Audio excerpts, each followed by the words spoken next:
안녕하세요. 반갑습니다. 이충훈입니다. 최근 전국적으로 큰 산불이 자주 발생하고 진화에 애를 먹으면서 가슴 쓸어내린 분들 많을 것 같습니다. 지난 5일에는 정읍 내장사 대웅전이 화재로 인해 잿더미가 됐는데요.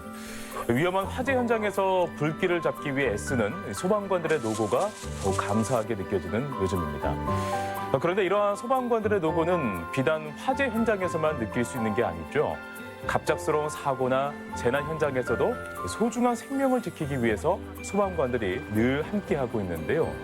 오늘 반갑습니다에서는 최근 취임한 김승용 전북 소방본부장 모시고 소방관 분들의 노고와 전북 소방본부가 역점을 두고 추진하는 사업 이야기를 들어보도록 하겠습니다. 오늘 자리에 모셨습니다. 어서 오세요. 반갑습니다. 예, 반갑습니다. 네. 예. 지난 2월에 취임하셨어요. 네, 우리 전북 도민 여러분들께 인사 말씀과 또 소회 말씀도 들어보도록 하겠습니다. 예, 안녕하십니까. 전라북도 육상 재난을 총괄하고 그리고 전북 도민의 생명과 안전을 맡게 되어 네. 책임감을 무겁게 느끼고 있습니다. 또 한편으로는 제가 전라북도에서 초중고를 다니고 그리고 공직 생활 25년 만에 그렇군요. 첫 네. 고향에서 근무를 하게 되어 네. 감회가 좀 새롭고 또 설레이기도 하고 네. 그리고 한편으로 또 좀 조심스러운 부분도 있습니다. 네. 앞으로 전북 도민의 안전을 위해서 최선을 다하고 소방이 든든하고 또 따뜻한 연대를 이루어서 네. 전북의 안전이 구현될 수 있도록 최선을 다하겠습니다. 네. 그 취임 이후 첫 공식 일정으로 그 월드컵 경기장에서 운영 중인 코로나19 해외 입국자 이송 지원단을 찾았다고 들었어요.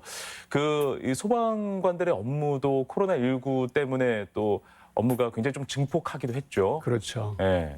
저희가 이제 코로나19 관련해서 최근에는 예방접종센터 관련 시설들을 네. 특별 점검을 했고요.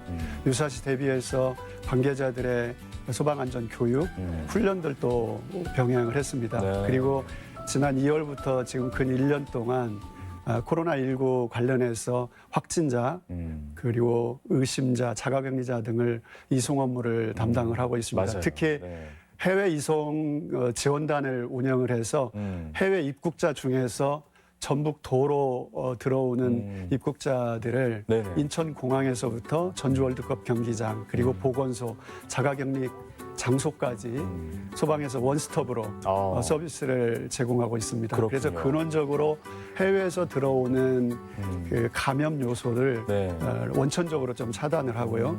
해외 입국자 중에서 들어오는 분들의 이동 동선과 접촉을 최소화해서 감염의 우려를 최소화하기 위해서 노력을 하고 있습니다. 네, 알겠습니다. 그 많은 분들이 이제 그 소방관들의 업무하면 이제 화재와 좀 깊게 그렇죠. 연관을 시키는데 이렇게 코로나19 상황에서도 눈에 보이지 않게 정말 일선에서 노고를 하고 계시는 소방관들의 이야기를 들으니까 뭔가 좀 숙연해지기도 하고 더욱더 감사한 마음이 좀 들기도 하고 그러네요. 네. 그 이송 지원단 업무를 또 지원하기 위해서 저희가 코로나19 상황이 발생한 초기부터 코로나19 위기 대응 지원 본부를 가동을 해서 그렇군요. 적극적으로 또 그리고 또 체계적으로 이송 업무에 전념을 하고 있습니다. 지금 보건당국과 소방이 한 세트로 그 현장에서 움직이고 있습니다. 네. 자, 취임 후에 그동안 소방서가 없었던 이 임실군과 무주군 지역에 그 소방서 개청을 위해서 노력을 하고 계시다고 들었어요. 예. 지금 전라북도 14개 시군 중에 무주군과 임실군에만 소방서가 없습니다. 없어요. 예, 그래서 무주군과 임실군에 소방서가 들어서면 14개 시군이 균등한 소방 서비스가 제공될 것으로 생각을 합니다. 저희가 금년도에 이제 부지 매입 관계가 정리가 되면 연말까지 설계를 마치고 22년 말경 또는 23년 초경에 무주 소방서와 임실 소방서가 개청될 수 있을 것 같습니다. 그렇군요. 이제 그곳에 이제 소방서가 개청이 된다고 하면 그러면 어떤 부분들이 좀 확실하게 더 바뀔까요? 우리 이 시민분들이나 국민분들께서 어떤 부분을 좀 더 확실하게 서비스를 받고 이런 부분도 한번 덧붙여서 말씀해 주시면 어떻겠습니까? 예, 저희가 그 화재, 구조, 구급, 생활안전, 의료 상담 업무까지 저희가 하고 있는데 지금 무주군과 임실군 같은 경우는 인구가 감소하고 맞아요. 고령화 추세가 가파르게 네네. 이루어지고 있습니다. 그래서 그 소방 수요에 맞는 그 소방 업무의 기능을 재조정을 해서 무주와 임실군의 서비스를 집중하고자 합니다. 어허. 특히 고령층을 타겟으로 해서 실버 앰뷸런스 노인 구급대를 운영을 해서 그래요? 네. 노인분들의 응급 상황에 대처할 수 있도록 적극적으로 업무를 추진할 생각입니다. 네, 알겠습니다.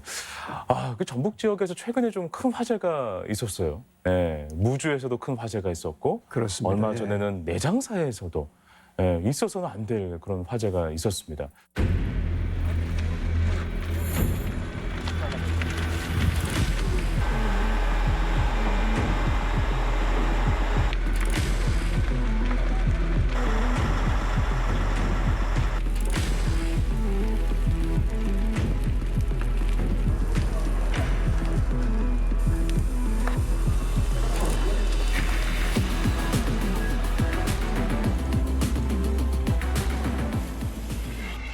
당시 상황이 좀 어땠는지 설명을 좀 해주신다면요.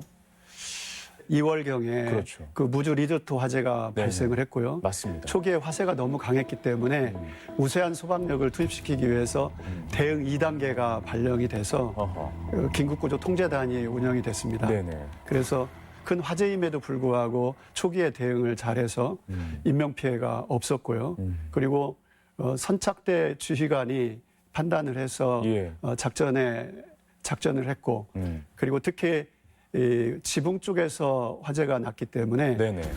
고가차 굴절차들을 동원을 해서 효율적으로 화재 진압을 했었습니다. 네, 알겠습니다. 이 내장사에서도 큰 불이 일어났기 때문에 또 잔불 처리하느라 굉장히 또 시간이 오래 걸렸다고 해요. 그렇습니다. 네. 그 내장사 화재 같은 경우에도 방화로 인한 화재였기 때문에 네네. 대응 1단계를 발령을 해서 그 당시에도 긴급구조 통제단을 운영을 했었습니다. 네네. 그래서 화재가 강했지만 그 옆에 극락전과 같은 옆 건물에 네네. 화재가 번지지 않도록 연소 확대 방지에 주력을 했고 그때도 인명 피해는 없었습니다. 네, 예. 알겠습니다. 인명 피해가 없었다라는 게 너무나 다행입니다. 네, 저는 궁금한 게 한 가지 있는데요, 본부장님. 그 화재가 언제 어디에서 어떤 규모로 발생할지 아무도 예측을 못하는 거잖아요. 그렇습니다. 근데 예. 화재가 났는데 그러면 그 화재를 진압하기 위해서 전략이라는 게 필요하지 않겠습니까? 그렇습니다. 예. 네. 그렇다면 그 전략은 가는 도중에 이렇게 짜는 겁니까? 아니면 도착하고 나서 보고 나서 또 수립하는 겁니까? 이거 굉장히 좀 궁금하거든요. 어느 건축물에서 화재가 났는지 또 시간대가 어떻게 되는지 예. 신고 접수의 콜수가 많은지 적은지 그래서 신고 접수 순간부터 예. 이제 작전을 짜게 되고요. 그리고 그 내용들은 그 선착대 지휘관한테 네. 전달이 됩니다. 그래서 저희가 기본적으로 가지고 있는 표준 작전 절차 SOP 매뉴얼에 따라서 네네. 작전을 수립을 하고 또 현장에서 대원들을 리드하게 됩니다. 네네. 예. 그 무주 리조트 호텔에서 화재 사고가 발생한 같은 날이었죠. 전국적으로도 그때가 좀 건조해서 그런지 큰 산불들이 좀 있었어요. 예, 그래서 전북 소방 당국도 상당히 좀 긴장을 하고 있었을 것 같은데 이 봄철에 이렇게 건조하니까 이럴 때 참 큰 불 또 산불 조심해야 될 것 같습니다. 산불 현황을 분석해 보면 예. 2월, 3월, 4월 3개월간 네. 산불이 전체 1년 중 산불 중에서 한 60% 정도를 차지합니다. 그리고 딱 대부분이 이 시즌에 산불이 많이 나는 거군요. 그렇습니다. 어. 그리고 대부분의 산불 원인이 쓰레기 소각이나 허허. 불씨 방치, 네. 담뱃불 부주의 등이 주 원인입니다. 인재네요, 인재. 그렇습니다. 네. 예. 요즘 산불은 산림 인접 지역의 민가나 시설물 쪽에 피해가 확대되는 맞아요. 추세입니다. 네네네. 그리고 그 도시명 재난으로 확산되는 추세이고요. 그렇군요. 그래서 봄철에 산불은 대단히 위험도가 높아가고 있습니다. 네. 그 화재는 사실 예방이 제일이잖아요. 그래서 이 전북 소방본부에서도 예방과 또 대응 체계 구축에 굉장히 심혈을 기울일 것 같은데요. 어떠십니까? 그 노후화된 공장이라든지 30년 예상된 그 대형 위험물 제조소 등에 대해서 저희가 특별 점검을 하고 그렇군요. 그 특별 점검을 통해서 위험 요인을 사전에 제거하고 그게 정말 또 보완 중요하죠. 조치를 취해서 네.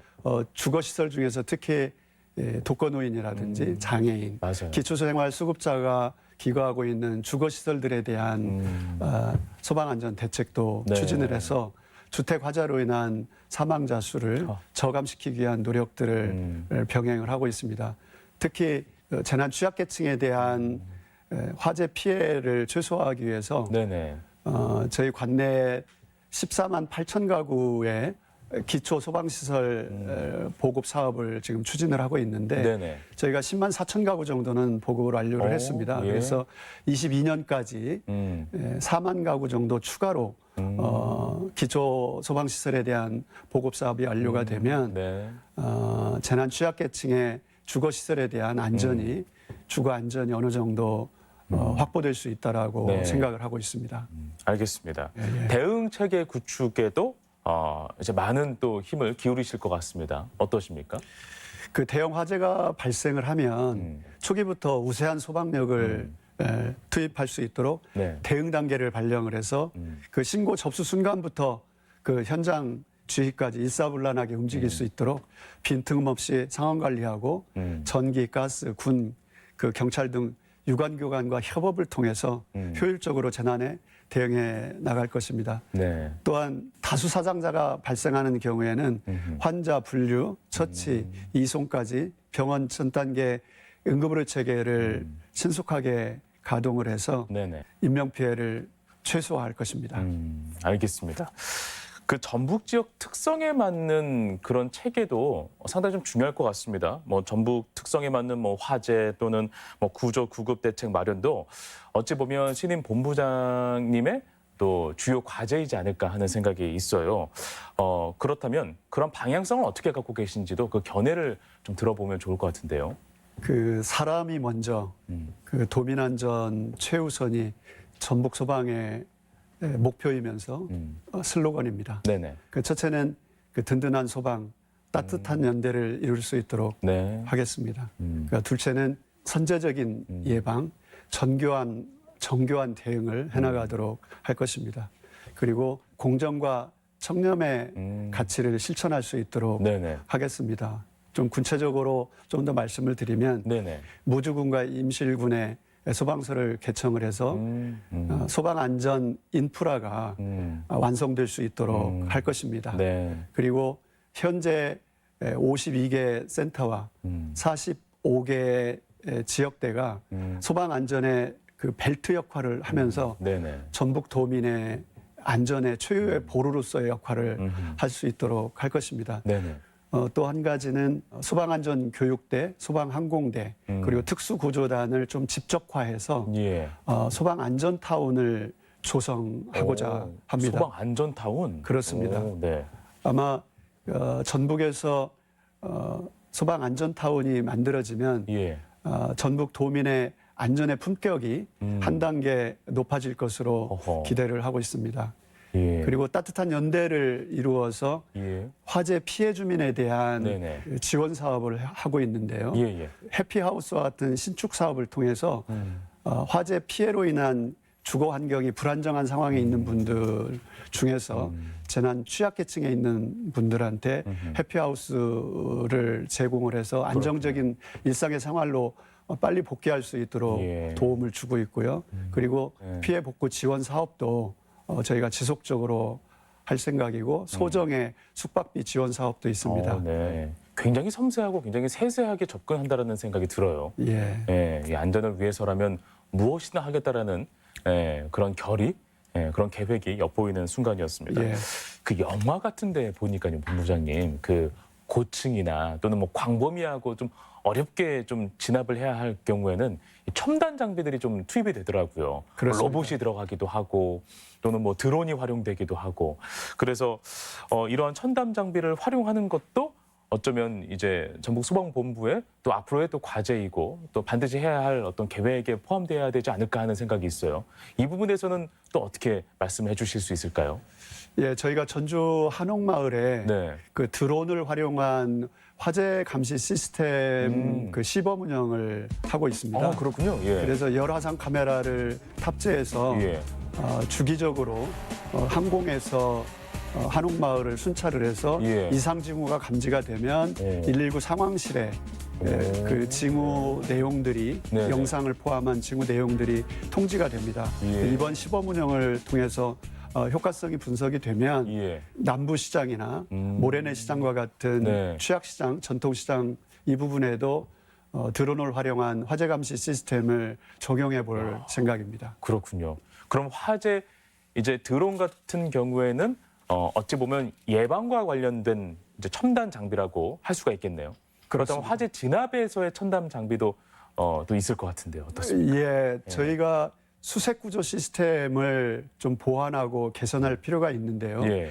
드론을 활용하면 광범위한 지역의 수색 활동에 큰 도움이 되기 때문에 앞으로 저희가 동부권과 서부권에 각각 드론 한 대씩 배치를 금년 상반기 내에 해서 예.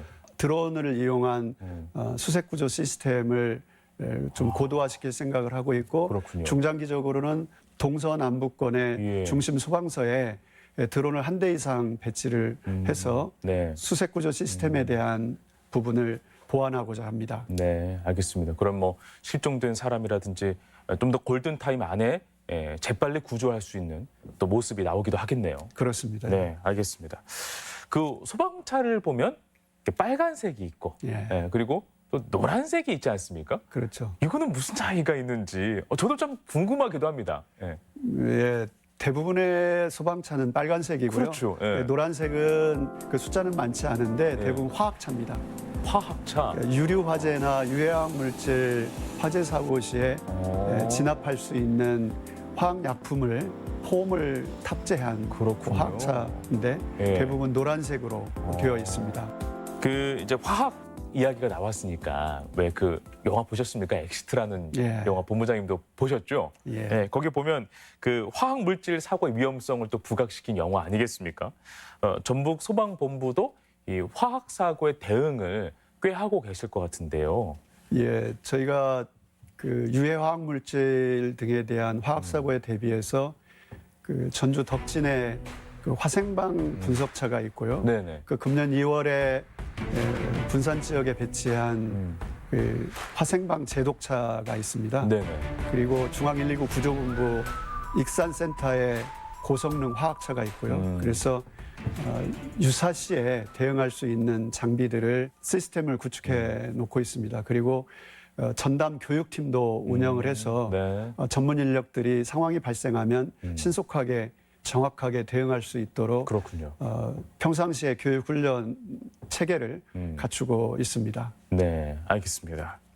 그 소방관이라는 직업이 사실 그 사명감 없이는 좀 할 수가 없다라고 생각이 들어요. 그렇다면 우리 본부장님께서는 어떠한 계기로 인해서 이렇게 소방관의 또 삶을 살게 되셨는지 그것도 상당히 좀 궁금합니다. 네. 그 초중고 때 이제 운동을 좋아해서 공직 중에서 행정보다는 그 현장과 연결된 지점에 있는 공적인 일을 하고 싶었습니다. 네.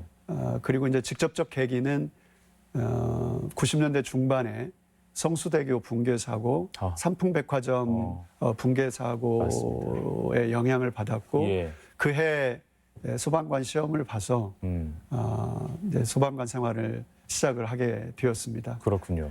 오히려 저는 이제 공직을 수행하면서 그 소방관 직업에 대한 매력을 더 느꼈던 것 같습니다. 네. 그 소방관의 삶이 그 삶과 죽음의 어느 경계선에서 늘 서 있는 삶이 소방관의 삶이고 그 삶이 굉장히 극적인 삶이다라고 생각이 들었고요. 현장에서. 네. 그리고 그 삶에 대한 매력이 저를 지금까지 이어져 오게 했다고 생각을 합니다. 네. 그리고 현장에서 대원들과 함께 각종 재난 현장에서 겪으면서 국가의 기능이 현장에서도 이렇게 살아있구나라는 걸 느꼈고 그럴 때마다 소방관의 사명을 한 번씩 더 되새겼던 것 같습니다.